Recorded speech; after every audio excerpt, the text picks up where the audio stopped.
Hello, do you have power cuts where you live? When was the last time the power went out at your home? And do you know what to do when that happens? I mean, do you really know?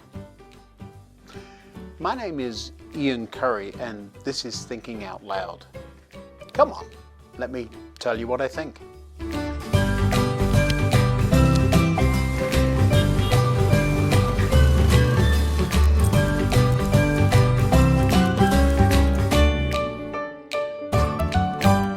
Growing up, a power cut was an exciting event. It was relatively rare and we certainly didn't have candles ready or torches or flashlights as they call them here, and we didn't know where anything was. But that was because power cuts were such a rare event. One of the things about living here in America that really surprised me was just how often the power goes out. There are even websites that tell us which parts of the area are out at any given time and when to expect the power to return when it does go out. I've always wondered about those websites though, because usually the internet goes out too when the power is off, so how would you be able to look at the website? The frequency of power outages, as they call them here, really took me by surprise, but really the main reason is to do with power lines being overhead rather than under the ground as they are in many places in Europe. And so they're far more susceptible here to wind, weather, and having trees fall on them. But there was a time when power was out a lot in England. One of the other videos in this series, called Character, talks about my friend Dave, who was an electrician at Betshanger Colliery in the Kent coalfield. Those miners were a rough and tough bunch and worked in awful conditions underground. For many decades, industrial disputes went hand in hand with that industry for obvious reasons. Now, whichever way you look at it, as history will show, the strikes and the turmoil the strikes caused were never going to have a positive outcome on an already declining industry. In my lifetime, steam trains have been replaced by diesel and electric-hauled trains. Steam traction was finally withdrawn in the UK in 1968, and surprise, surprise, the first of the Kent coal mines, Chislett, that provided coal to the locomotives, closed the following year. Right about that time, the British steel industry, which also used coal from the Kent coalfield, was also in trouble. The decline of coal mining was clear for all to see. In the early 70s, a strike by miners caused many power stations to accelerate the changeover to oil and gas power. But then an oil crisis hit in 1973, and so the UK started running out of electricity. To keep the nation running, power was turned off in a series of planned rolling power cuts for 3 days a week. I remember walking into shops that were lit by candles and paraffin lamps, and walking home from school in the dark because the street lights were out.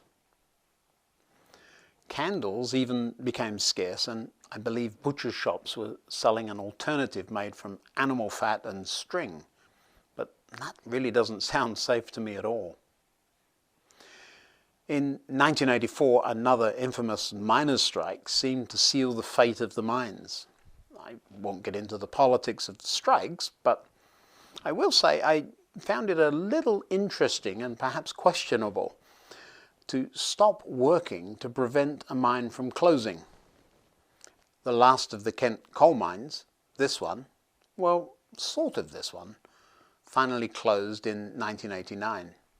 Back in the 70s then, especially in the 3-day week, we all knew where the matches and candles were and could easily find them in the dark. But these days, even though the power cuts are common, well, I'm not so sure. We do have candles and torches, and even lamps around, of course, but being able to find them in the dark is another thing altogether. One of the very first things we check as a crew when we get onto a new aircraft every day is where the flashlights are and are they working. We're trained to find them in pitch darkness and would know exactly where they were in an emergency. The emergency drill doesn't include the line, "Come this way, leave everything, but hang on while I find a flashlight." Being ready is important, isn't it? Several things are important with power cuts. First of all, we need to make sure you leave one light that you know works on. So when the power does come back, you know it's back. More on that in a minute. Then don't go round turning everything on. In fact, make sure you have things that get hot turned off. In our house, for example, our stove would come on again after a power cut, and that could have devastating consequences if we didn't turn things off. There have been times when we go to bed with the power off, only to be woken up in the middle of the night with all the lights in the house coming on when the power comes back. Then have a place that is easy to get to without having to climb or move things around, where you store emergency lights, candles and matches. These little used items can easily get stored in a hard to get to place, and that's never a good idea.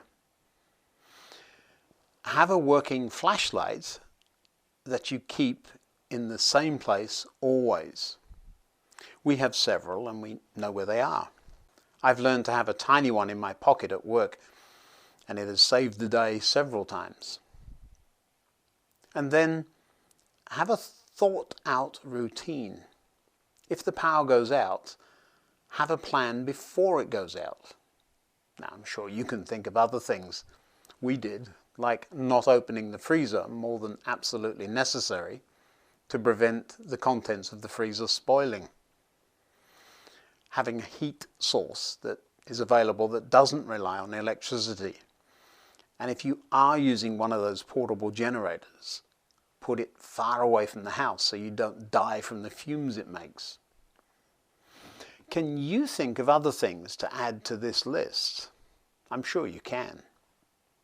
But today I want to tell you a story about one of my sons. I came home from work one evening to a dark house. It didn't occur to me that the power might be out, but no lights were on.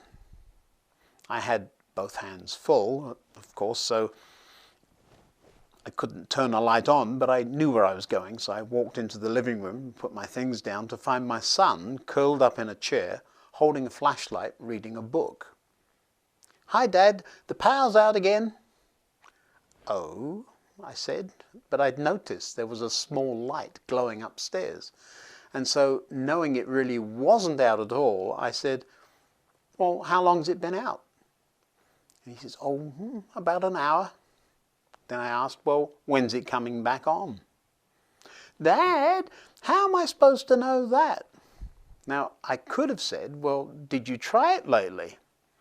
But instead I left him in the dark and went and changed, and when I came back to the living room, I brought a lantern, set it beside me, and sat down to read a magazine.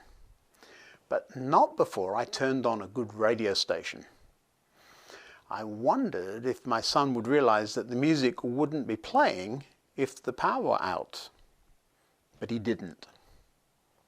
Eventually, Hillary came home too and walked in and asked, "What are you two doing in the dark? Is the power out again?" I responded, "No, the power's on. We're just not using it." Now, Hillary by now knows me well and acknowledged us, and then went to the kitchen, put some lights on and made a cup of tea. My son looked up and said, "Dad," and I replied, "Well, you were the one that said the power's out, not me."